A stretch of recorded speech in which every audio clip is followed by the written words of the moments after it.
Hey, Mom. I wanted to express gratitude for the wedding gifts. I really appreciate all the appliances you got me. It's great that I can always count on you for the big things. Oh, absolutely, sweetheart. Congratulations on your upcoming wedding. I only wish I could do more for you. But honestly, it's been my pleasure. There's no need for you to thank me separately like this. After all, I am your mother. Well, thank you. But, you're not technically my biological mom. Wait, what? What do you mean, dear? Oh, come on. No need to play coy. You're not my biological mother. But I wanted you to know that I'm so grateful for everything you've done for me. Uh, Wait. Hold on a second. What are you trying to say here, Eleanor? Did you actually think I didn't know? You thought I believed you were my birth mother all these years? What on earth are you talking about? I am your mother, Eleanor. Seriously, no need to play innocent. Just because you've raised me for 28 years doesn't mean you're biologically related to me. It's not like feeding me, dressing me, teaching me things over the past 3 decades made my genes suddenly yours. It's not like all the care and love you've given me somehow changed me to be your own daughter. Hold up, Eleanor. What's going on? Why are you saying this? Don't try to act clueless. Stop saying what? It makes you sound stupid. Raising me and pretending to be my biological mother all this time? It's not fair to my real mother, you know. Can you even imagine how she must have felt after losing her baby to someone else? Eleanor, I am genuinely confused. Where is all of this coming from? What have you heard? I can't believe you're spewing out these awful, hurtful things at me. Are you even thinking about what you're saying? Hurtful? Seriously?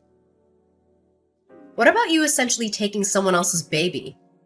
You don't get to accuse me of being hurtful. Eleanor Barnes! Oh, so you're the hurtful one now. What about you stealing a newborn from a real mother? If it weren't for you, my real mom could have married Daddy. And the three of us could have been a real, true family. If it weren't for you, I would never have had to grow up with a fake mom. My poor birth mother had to go on living her life with her heart broken into a million pieces. And I ended up living this humiliating pretend life. All because of you. Eleanor, you're completely misinformed. I didn't steal you as a baby. You're suggesting something illegal and horrible. Your birth mother actually handed you over to me, willingly. She said she wasn't going to raise a child as a single mother. She made a deal that she would disappear from your life as long as I raised you. Then, your poor birth mother even demanded money in exchange for you, like I asked to take you away from her. I offered, of course, but who does that? It was like she was selling you to me.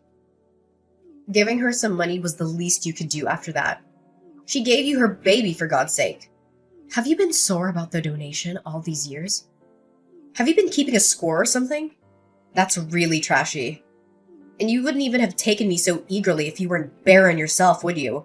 So don't give me any of that, oh, I raised you with my heart crap, because you didn't do it for me. You did it for yourself. And you did it to satisfy your own selfish greed of being a mom and a wife. To fulfill your ideal of a perfect family. You probably pretended your butt off so you could appeal how perfect a mom and wife you are to Daddy. Sweetheart, I never once thought of you as anything other than my own daughter. I cherished you as a precious gift. I spent the past 28 years being thankful and showing that through raising you. I'm so proud of the woman you've become. I understand that the wedding planning can be stressful, but let's not let it get between us. Huh. Always riding that high horse, Paisley, huh? Just take a moment to step down and try to understand how my real mother must have felt. Step out of that fake, cheerful facade of being my mom and see the reality the rest of us have experienced. Do you even have an ounce of decency? I'm not your daughter anymore. I won't play along with your charades or any other fake roles you want me to take on. So save yourself the trouble and don't bother showing up at my wedding or sending emails. Just stay out of my life. I'm cutting ties with you. I'm moving forward into a new chapter, and I'd prefer if you weren't part of it. Got it? Eleanor, how long have you known that I'm not your biological mother? And who told you? Well, now you're asking. Daddy spilled the beans about 3 years ago. Yeah, around the time I met Miles. We all used to hang out together. Daddy, my real mom, Miles and I. Dinners, shopping trips, you name it. You genuinely had no clue? What? Are you serious? I can't believe your father would do that. Well, serves you right for thinking you could tie Daddy down by having a baby. Any baby, that is. We all know you wanted nothing but to use me as a bargaining chip to keep Daddy for yourself and provide for you. Did you really think building your happiness on other people's sadness wouldn't have its consequences? As I already said, I did not steal you away from your birth mother. Eleanor, you have to believe me. And I provided for myself as much as your father did. I didn't have to depend on him entirely. Yes, I am unable to have children of my own, but that is not at all the reason I raised you like you were. Your birth mother, she threatened to discard you at some orphanage like a piece of garbage if I didn't take you. Her word, not mine. And to my eternal shame, I did think about letting her do what she said. Because after all, she was your father's mistress and you were their illegitimate child. But sweetheart, I took you in because I loved you from the moment I laid eyes on you, and your tiny little fingers wrapped around my thumb.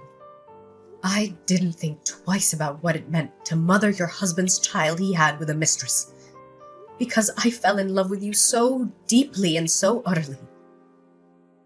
How you came into this world did not matter anymore. Just that you did come into my world. Can't you understand that, baby? Ugh, please spare me the tear-jerking drama. This isn't Hollywood. Save your sappy stories and just leave me alone. I've already confirmed my birth mother's attendance at my wedding. As my real mom, of course. And Daddy should be sending over divorce papers soon. Divorce? What? Ugh, why are you being so slow? Daddy told me he has never forgotten about my birth mother, his true love. He couldn't leave you because you were so adamant about giving me a proper childhood with loving parents and all that crap. But now that I'm a grown adult who can take care of herself, he's finally opening his eyes to the possibilities, I guess. To go after his own happiness. See, if it weren't for you, the three of us could have lived happily as a real family. You tore us apart. You shattered our future together. And you've had your share of fun. It's time to set things right, Paisley. So leave us be. And if it turns out it's your turn to spend the rest of your life in sadness and regret, then deal with it. My mom surely did for long enough. All right, if this is what you truly want, I'll leave you to be with your real parents. Mind you, I'll have to cancel the $30,000 charge on my credit card for the things I ordered off your registry. And I'll have you and your daddy's belongings packed up into suitcases or something and leave them by the door. Come get them and go on off to wherever it is that you want to go off to.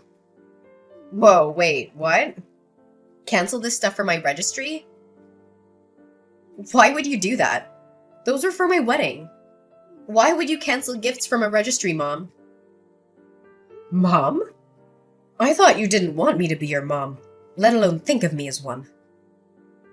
If I could, I would get a refund on everything I spent in the past 28 years raising you. But since I can't do that, I'm only canceling the gifts that I mistakenly purchased for a wedding I'm apparently not even invited to anymore. Oh, your honeymoon was reserved with my credit card too, wasn't it? And your wedding venue. What about the catering service? Flowers? Photographer? I believe there was a videographer too in there somewhere. I wonder what the last-minute cancellation fees for those places will amount to. Surely not a drop in the bucket compared to what I've gladly spent on you your whole life. Oh my god, that's so petty. You can't take back gifts. Who does that? You got me those things because you wanted to, didn't you? There are no take-backs. How do you call yourself a mother? It's your only daughter's wedding. Oh, I thought I couldn't call myself a mother. Isn't that what you were telling me? You can run along to your precious birth mother and ask for help. Why don't you? Surely she can help with the venue and the food and the photography and the honeymoon. Since she loves you so much and has never had the chance to show it, surely she'll jump at the chance. Wow. So there it is. You did think of me as a stepchild, didn't you? Your words say you love me like your own, but your actions speak volumes about how you really felt all these years. You kept a tally of the money you spent on me. Seriously? Would you have done that if I were your real biological daughter? You know what? Fine. My mom can cover the venue and honeymoon. Miles probably has some money saved up too. We don't need your help. All we need from you now is to sign those divorce papers.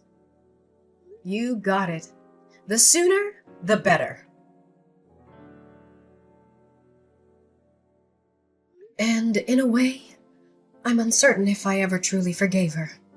But in that moment, all that mattered was before me. I gazed upon what could have been perceived as a lump of flesh, and then she opened her eyes, meeting mine. I gently touched her hand, and she curled her tiny, delicate fingers around my thumb. She was mine. In that moment, I believed in the intricate mysteries of God's design. This perfect child had been delivered to me as if by divine intervention. She was a gift, and in turn, I was designed to be her mother. The saying, blood is thicker than water, held some truth. But what truly resonated was that love could defy all odds. Eleanor brought a joy I had never dared to dream of before. The first time she called me Mama, the moment she took her initial steps. Her genuine delight in the meals I prepared. Those instances were all emblematic of a kind of love that transcended boundaries. Her small hand in mine as we walked together, the handmade artwork she gifted me on Mother's Day. She had been gradually filling the void within my heart, until it was overflowing with a love I never thought possible. I could have never foreseen that one day she would utter those hurtful, devastating words she hurled at me today. My husband's confession to his ongoing affair with Shelley's birth mother shattered the foundation of our 33-year marriage. Our life together unraveled in the blink of an eye as we walked out of the courtroom with our marriage officially dissolved. Once back home, I hastily gathered their belongings, tossing them into any available box, and left them outside my door. The sight of my now half-empty home was a stark reminder of the abrupt changes that had befallen me. As I tried to process the shock of it all, a text message notification illuminated my phone screen.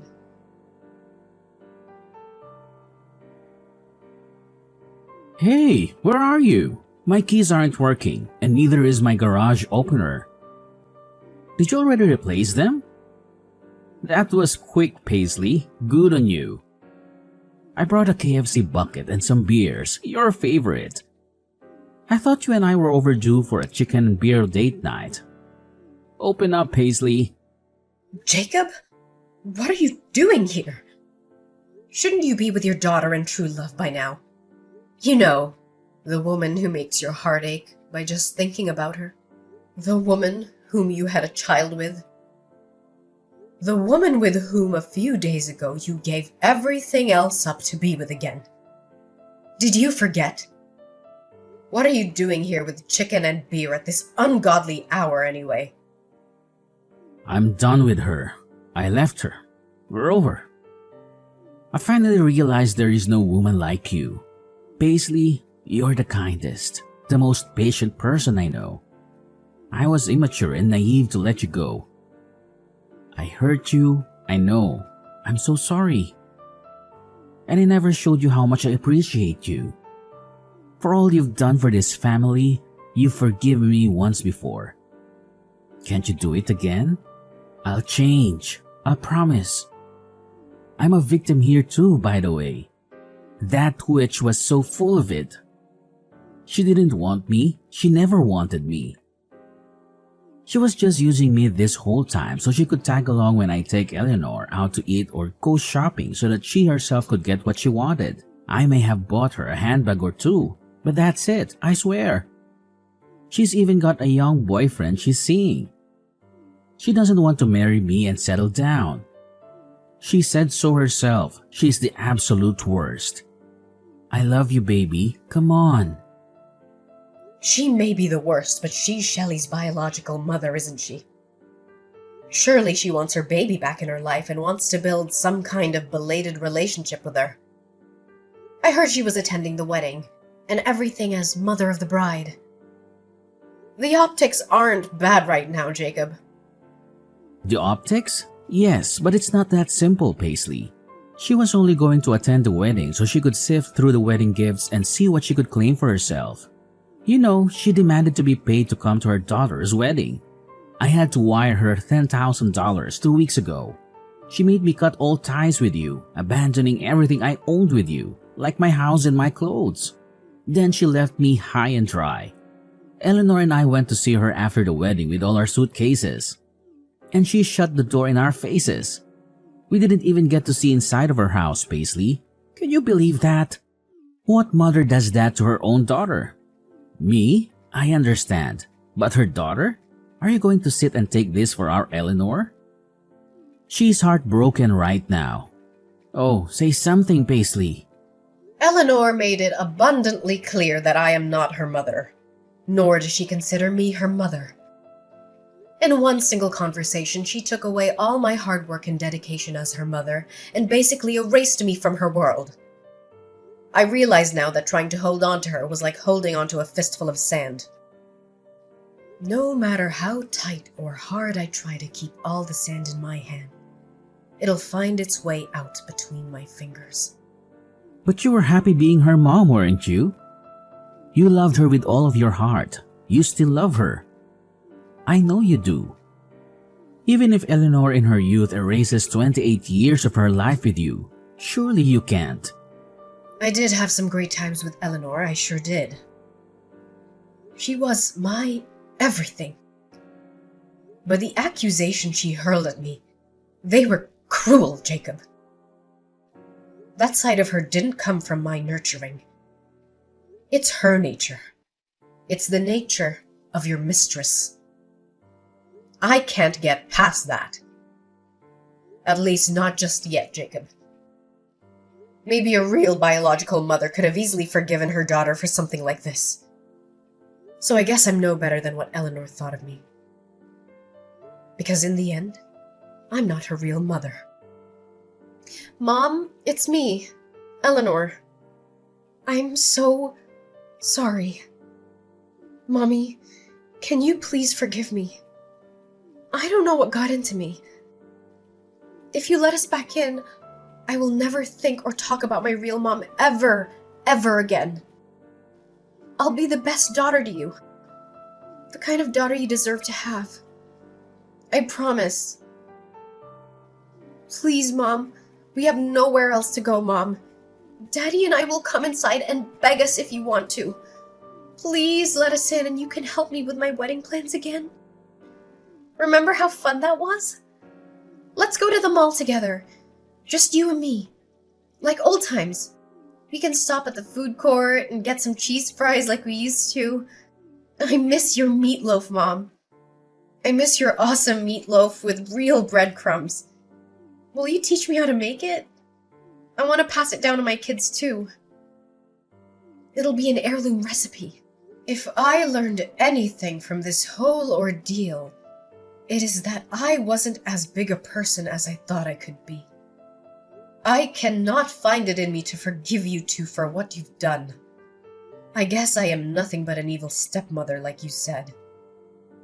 After all, Our relationship ends here, Eleanor and Jacob. Thank you for the many happy memories you've allowed me the past 28 years, Eleanor. Whether they were real for you or not, I will cherish them forever. Because they were real to me. I will try to keep only the happy memories of you. But now it's time for you to leave me and never come back. Don't make this any messier for us.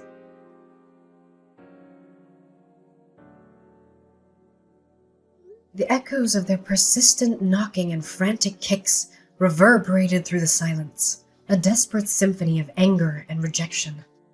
I stood on either side of the door, the barrier between my past and the uncertain future I was determined to embrace. After dialing the police, 2 patrol officers arrived. Their stern words and authoritative presence finally managed to quell the storm outside my home. Shelley's fiancé, Miles, and his family openly voiced their disappointment at the sudden upheaval caused by the withdrawal of their wedding venue and honeymoon down payments. Their anger and disbelief seemed palpable. Yet I remained resolute. They even contemplated putting their wedding preparations on hold, urging Shelley to reconsider her life's path. And in the blink of an eye, Miles made a decision that sent shockwaves through their relationship. He ended things with Shelley, just days before their intended wedding date. Amidst the chaos, Shelley bombarded me with messages and calls, hurling curses my way and placing the blame squarely on my shoulders. It was tempting to succumb to my habitual instincts and try to mend things. But I recognized that I needed to tread a different path. I needed to stop giving them space in my life and focus on rebuilding my own. I chose to turn a deaf ear to her accusations and to free myself from the weight of their turmoil. It was a moment of realization. If anything needed fixing, it was my own life, my own happiness. As the days passed, their presence faded like a distant memory, and the quiet solitude that embraced me was a welcome change. Looking back, it's bittersweet to think that my prime years were dedicated to nurturing a child who, in the end, mirrored the darkness of her birth mother. However, I carry no regrets. Shelley, in her own twisted way, taught me invaluable lessons about love, resilience, and the boundaries I needed to establish for my own well-being. Now, as I stand at the crossroads, I'm ready to pen a new chapter in this uncertain adventure called life. The pages ahead are blank and full of possibility, and I'm determined to fill them with my own happiness. Free from the chains of the past. It's a fresh beginning, a journey that's mine to craft, a future waiting to be written.